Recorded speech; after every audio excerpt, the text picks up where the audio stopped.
too. Yeah, I think there's a new Sandler rule here. Sales is a conversation between adults to uncover the truth.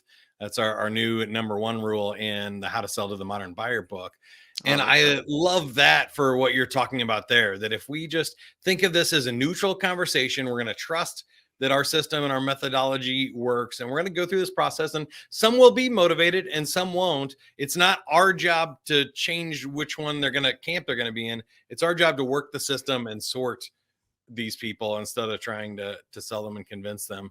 Great attitude there. And that takes us to behavior. How do we do the right thing at the right time? What do these conversations look and sound like? Well, think about whether the problem's conceptual or technical, and that goes back to understanding what you're selling.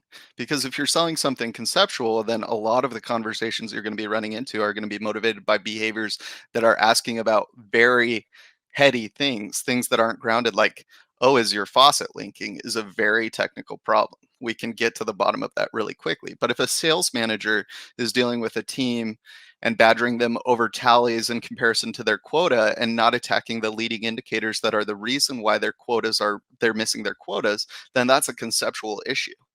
The danger for salespeople, and this is why we have to be very clear with our behavior about knowing what our product is if you get trapped in a conversation where you're going every which and way trying to figure out what's the biggest motivator to your prospect, you're not clearly using that funnel.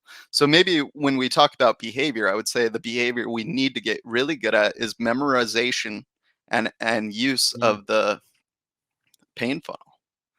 Because if you go down those series of questions, that's a tried and true method to get someone from the surface level issue that they're dealing with to the underlying motivation and whether they're willing to change or not.